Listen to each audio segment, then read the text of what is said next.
Kita syukuri betul menjadi negara yang merdeka ini. Orang itu kadang-kadang karena sudah merdeka mulai lahir, kadang-kadang kurang syukur dengan Indonesia ini.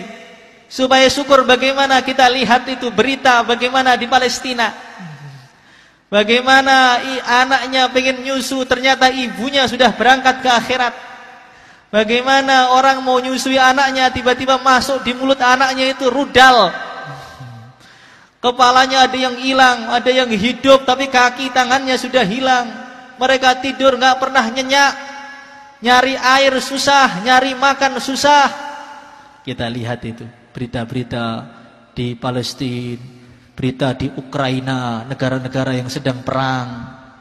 Nanti kita akan syukur bagaimana nikmatnya menjadi orang Indonesia. Hadirin yang dimuliakan oleh Allah Subhanahu wa taala, Indonesia itu baldatun thayyibah. Negara yang begitu enak itu ya Indonesia, sejuk sekali.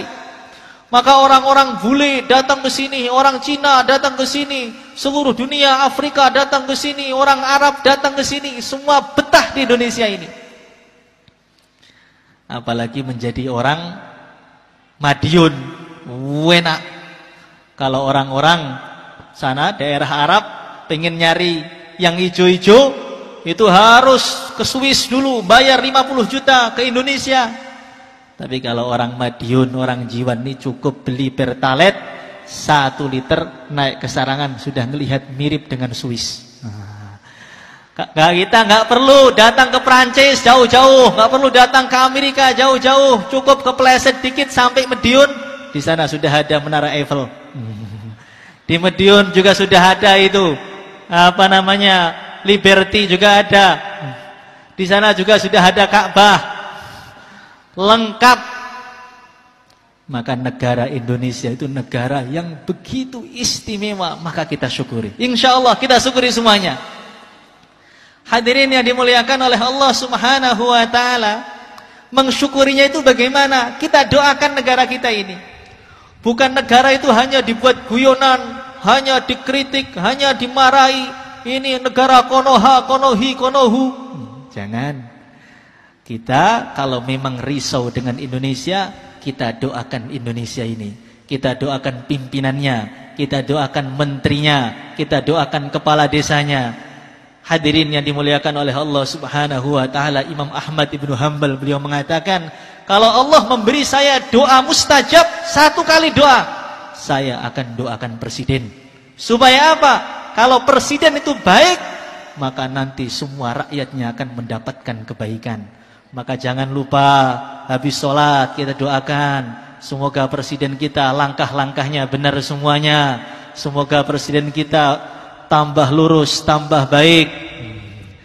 Nanti kalau presidennya baik, kita tinggal di rumah tapi mendapatkan pahalanya. Hadirin yang dimuliakan oleh Allah Subhanahu wa taala, yang terakhir, menjaga, mensyukuri Indonesia itu dengan kita jaga persatuan Indonesia. Sekarang banyak kelompok-kelompok itu pengen memecah-mecah, dikotak-kotakkan bangsa Indonesia. Ini orang Jawa, ini orang Bugis, kamu kan Jawa, kamu Bugis. Ini orang Cina, ini orang Arab. Dipisah-pisahkan. Ini tujuan mereka apa? Supaya bangsa Indonesia itu enggak bersatu, supaya bangsa Indonesia itu berantem sendiri. Kalau sudah berantem sendiri, mereka tidak akan bisa meningkat. Allah Subhanahu wa taala berfirman, wala tanaza'u fatafsalu wa tadhhaba rihukum. Jangan kalian bertikai, jangan kalian berantem. Kalau kalian berantem, nanti kekuatan kalian akan hilang. Maka kalau kita melihat sejarah Islam yang begitu panjang, hancurnya umat Islam itu bukan dari luar, hancurnya umat Islam itu dari dalam. Dulu ada Bani Umayyah yang begitu kuat, kerajaannya hancur. Karena apa? Karena pertengkaran dari dalam. Dulu ada Bani Abbasiyah, hancur karena apa? Karena pertengkaran dari dalam. Dulu ada Turki Utsmani, menguasai dunia hampir 600 tahun. Karena apa hancurnya? Karena pertikaian dari dalam. Umat Islam itu kalau kalah dari luar susah, kalahnya dengan sesama umat Islam sendiri. Maka semangat kemerdekaan ini bagaimana kita jaga persatuan kita semua. Siap Ramadan? Insyaallah.